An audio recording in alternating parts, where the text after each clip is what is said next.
Saudara, rangkaian kasus kekerasan dengan pelaku anggota Polri membuat DPR akan mengevaluasi Polri. Lalu apa saja yang seharusnya dievaluasi? Kami bahas bersama Rudianto Lalo, anggota Komisi 3 DPR dari fraksi Partai Nasdem. Kemudian juga bergabung ada Yusuf Warshim, anggota Kompolnas, dan ada Wirya Adiwena, Wakil Direktur Amnesty International Indonesia. Selamat malam Bapak-Bapak.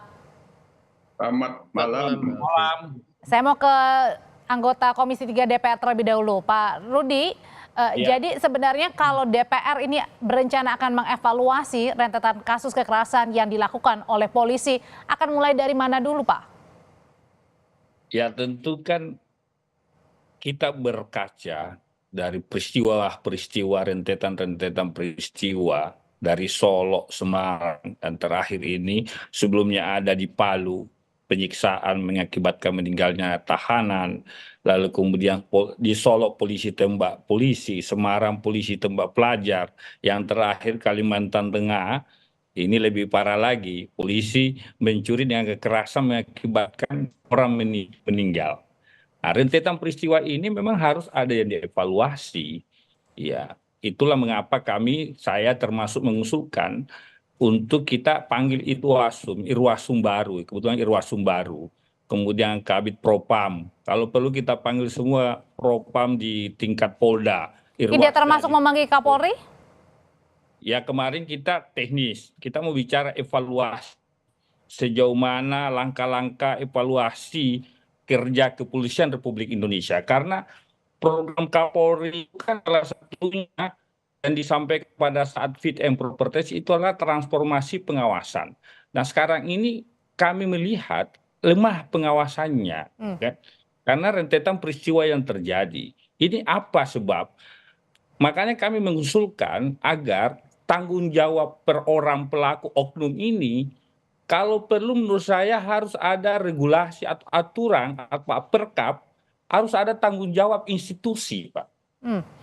Ketika ada oknum yang melakukan peristiwa pidana seperti ini, pelanggaran berat ini, maka tanggung jawab institusinya juga harus ada. Misalkan, ya pelakunya oknum di Polres dibawa, maka ketika ada pelanggarannya, maka pimpinannya pun 2 tingkat ke atasnya harus dimintai tanggung jawab. Oke, berarti termasuk kepalanya di situ ya? Ya, supaya tujuannya adalah supaya pengawasan itu jalan. Ya, seorang Kapolres, seorang Kapolda bisa mengawasi anggotanya yang jumlahnya banyak misalkan. Kalau ini gitu, kan dalam rangka meminimalisir atau mengurangi peristiwa-peristiwa yang dilakukan oknum. Kalau gitu saya pertanyakan ke Amnesty deh, ke Mas Wirya. Mas Wirya, ini sebenarnya hanya pada oknumnya saja, pada tadi Irwasumnya harus diperiksa, atau justru sampai ke atas-atasnya semuanya termasuk Kapolrinya yang diperiksa? Ya, terima kasih Mbak. Jadi kalau ditanya soal oknum itu agak menggelitik ya sebenarnya, karena rentetan kejadian yang tadi sudah disampaikan Pak Rudi tidak terbatas pada kejadian-kejadian itu saja dan tidak terbatas pada kejadian terjadi di tahun ini saja. Memang kemarin kita melihat beberapa kasus mencuat dan itu menimbulkan kegelisahan di publik, tapi sejatinya kasus itu sudah ratusan kekerasan yang diduga dilakukan oleh aparat kepolisian di seluruh Indonesia sepanjang tahun ini.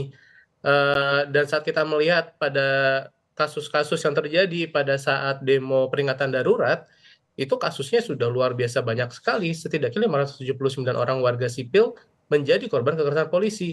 Dalam video-video yang kita lihat pun ini kekerasannya luar biasa keterlaluan. Ada misalnya kalau saat kami lihat tuh orang terjatuh dipukuli dengan pentungan 3 kali, habis itu masih ditendang kepalanya. Nah, ini tidak terbatas pada yang terjadi tahun ini saja. Kita lihat demo Omnibus Law tahun 2020. Amnesty juga mencatat 411 korban kekerasan kepolisian. Di antara 2 periode tersebut adalah... Dan kategorinya sudah parahkah ini? Yang jelas ini terjadi sebuah keberulangan. Dan saat kita melihat keberulangan dari tahun demi tahun, kasusnya ratusan, ada kasus yang menjadi tragedi seperti Kanjuruhan. Pertanyaannya kemudian kan, kita tunggu apa lagi sih sampai kita masih mau nyebut ini sebagai masalah yang terisolir seperti sebuah oknum? Mas Wirya, tapi kalau misalnya kita melihat dari rentetan demi rentetan yang ini diketahui apa ya diungkap ke publik, ada juga yang tidak diungkap ke publik begitu ya. Nah, apakah ini merupakan suatu bentuk kultur kekerasan jangan-jangan yang memang dalam tanda kutip ada pembiaran di dalamnya? Nah, yang menarik adalah saat kita bicara soal pembiaran dan dilakukan secara berkala, secara rutin, kita harus mempertanyakan, jangan-jangan ini sudah menjadi kebijakan. Nah, kalau ini sudah menjadi kebijakan, sudah menjadi tugas bagi pemerintah, tugas dari sebuah negara, tugas bagi anggota parlemen untuk mengevaluasi ini secara serius. Karena ini bukan masalah oknum, ini sudah berulang Hmm, dan kita semua khawatir dengan penggunaan kekerasan Oke. berlebihan oleh polisi. Oke, dari pihak Kompolnas sendiri apa catatannya sebenarnya Pak Yusuf dengan pembiaran kemudian juga sudah terjadi berulang? Kami tetap meyakini atas fakta-fakta, data-data yang dikemukakan oleh eh, Kontras maupun Amnesty International itu, kita tetap harus mengurainya. Tapi secara garis besar, secara umum, ini soal kultur yang masih terus harus dibenahi. Reformasi kultur yang harus terus menjadi perhatian kita, kaitannya dengan pemolisian yang humanis. Kultur seperti apa sih Pak Yusuf yang dilihat sebenarnya ini?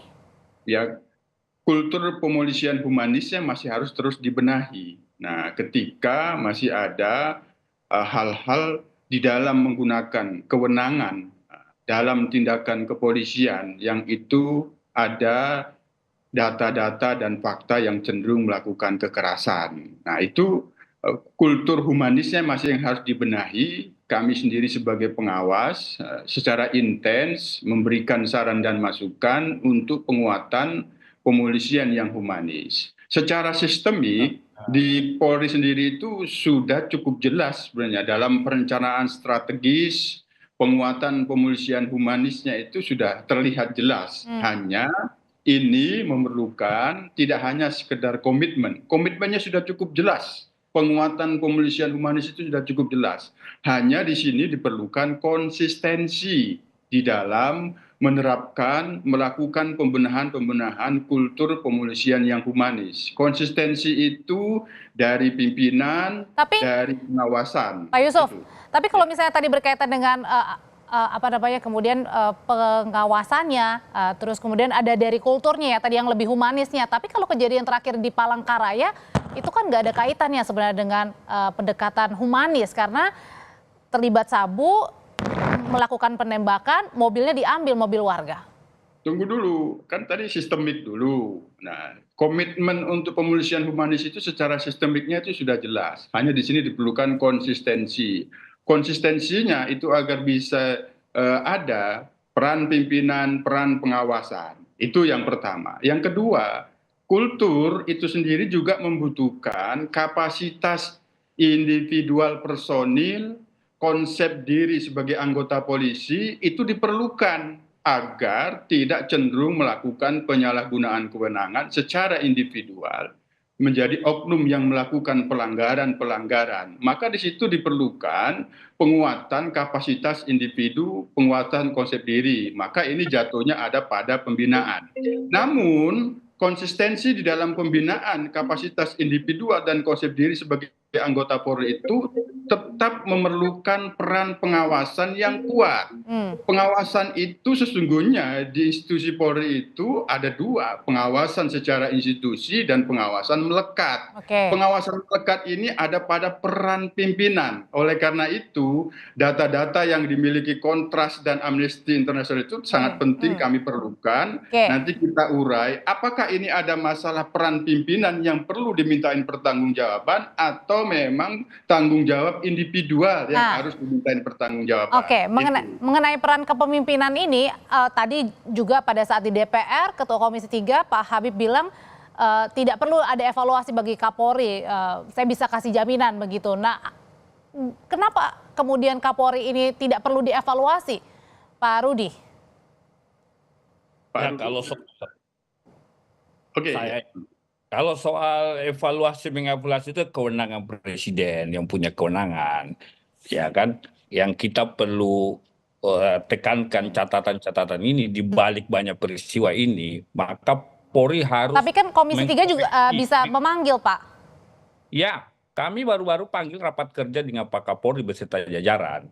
Secara khusus banyak kami tanyakan, termasuk kerja-kerja Kepolisian Republik Indonesia. Tetapi yang kami tekankan sekarang ini adalah di balik peristiwa ini, kalau tidak ada langkah-langkah cepat, tepat, maka ini saya kira akan terulang 2, 3 bulan, 6 bulan, 1 tahun akan banyak rentetan peristiwa seperti ini. Apa yang harus dievaluasi? Contoh misalkan penggunaan senjata api yang banyak disalahgunakan. Perlu pengetatan misalkan. Bagaimana orang mendapatkan senjata api, polisi ini menjawab ke polisi. Satu amanah yang berhak diberikan. Bagaimana psikotesnya, bagaimana kemudian praktek menembak selama ini.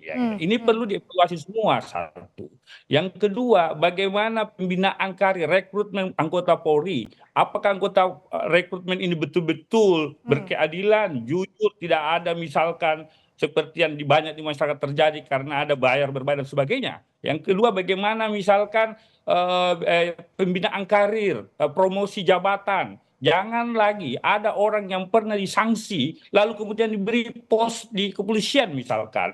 Padahal masih banyak juga orang yang baik misalkan. Ini juga menjadi catatan kami. Yang kami tahu baru-baru ini ada polisi dipromosi padahal misalkan yang bersangkutan pernah mendapatkan sanksi. Seperti inilah yang harus dikoreksi supaya betul-betul yang menduduki pos-pos penting di kepolisian adalah orang-orang yang berprestasi, yang rekam jejak baik, yang berprestasi tapi bukan bermasalah begitu ya? Ya, Oke, kira begitu. Pak, terakhir ke Mas Yurya. Mas Yurya, kalau catatannya nih dari Amnesty, ini kan ada Pak Rudi juga yang mewakili Komisi 3 nih. Sebenarnya evaluasinya yang perlu apa nih nanti? Yang paling penting saat ini adalah masyarakat tuh menginginkan polisi bertanggung jawab sebagai sebuah institusi, bukan oknum-oknum saja atas maraknya kekerasan polisi yang terjadi di masyarakat. Dan ini bukan perilaku anggota per anggota lagi. Karena itu masyarakat ingin sekali meminta dan mendesak parlemen, DPR, untuk memanggil Kapolri kembali untuk dimintai pertanggungjawab tersebut. Baik. Evaluasi menyeluruh itu perlu dilakukan, tidak hanya pada senjata api saja, tapi juga senjata kurang mematikan atau less lethal weapon seperti gas air mata, water cannon, pentungan yang sering digunakan untuk merepresi protes-protes yang seringkali adalah corong suara masyarakat pada situasi genting seperti pada demo peringatan darurat tempo hari. Mas Wirya, terima kasih. Pak Yusuf, terima kasih. Pak Rudi, terima kasih sudah berbagi pandangan di Sapa Indonesia Malam. Terima kasih.